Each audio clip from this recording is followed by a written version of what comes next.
നിയുക്ത ഷൊർണൂർ മണ്ഡലം MLA. P. മമ്മിക്കുട്ടിക്ക് മണ്ഡലത്തിലെ വിവിധയിടങ്ങളിൽ സ്വീകരണങ്ങളൊരുക്കി പ്രവർത്തകർ. വെള്ളിയാഴ്ച രാവിലെ 8 മണിക്ക് തിരുവാഴിയോടാണ് ആദ്യ സ്വീകരണം നൽകിയത്. പിന്നീട് തൃക്കടീരി പഞ്ചായത്ത്, അനങ്ങനടി, വാണിയംകുളം പഞ്ചായത്തുകൾ, ഷൊർണൂർ മുനിസിപ്പാലിറ്റി, ചളവറ പഞ്ചായത്ത്, നെല്ലായ പഞ്ചായത്ത് പരിധികളിൽ വിവിധ കേന്ദ്രങ്ങളിൽ നിന്നുള്ള സ്വീകരണങ്ങൾ ഏറ്റുവാങ്ങി.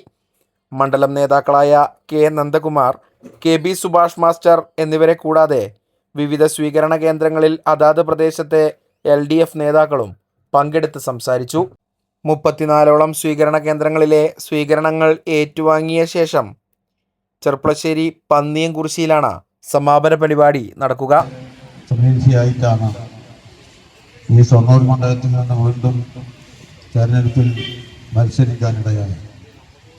കഴിഞ്ഞ 5 വർഷം മുമ്പ് നടന്ന തെരഞ്ഞെടുപ്പിൽ നിങ്ങളുടെ പ്രതിനിധിയായി തെരഞ്ഞെടുത്ത ഞാൻ MLA എന്ന നിലയിൽ ഇടതുപക്ഷ ഗവൺമെൻറ്റിനോടൊപ്പം ചേർന്ന് നിന്നുകൊണ്ട് നമ്മുടെ കേരള സംസ്ഥാനത്തിൻ്റെ പൊതുവായ വികസനക്ഷേമ പ്രവർത്തനങ്ങൾക്കൊപ്പം സഞ്ചരിക്കാനും അതിൻ്റെ ഭാഗമായി ഷൊർണൂർ മണ്ഡലത്തിൻ്റെയും വാണിയംകുളം പഞ്ചായത്ത് ഉൾപ്പെടുന്ന പ്രദേശത്തിൻ്റെയും വികസനത്തിന് വേണ്ടി പ്രവർത്തിക്കാനും എനിക്ക് സാധ്യമായി എന്നതിൻ്റെ അടിസ്ഥാനത്തിലാണ് വീണ്ടും ഈ തെരഞ്ഞെടുപ്പിൽ ഷൊർണൂർ മണ്ഡലത്തിലെ വോട്ടർമാരായ നിങ്ങൾ, വാണിയംകുളം പഞ്ചായത്തിലെ വോട്ടർമാരായ നിങ്ങൾ എന്നിൽ വിശ്വാസം അർപ്പിക്കുകയും ചുറ്റിക്കരിവാൾ നക്ഷത്രം അടയാളത്തിന് 10,000 കണക്കായ വോട്ടുകൾ നൽകി എന്നെ വിജയിപ്പിക്കുകയും ചെയ്തു.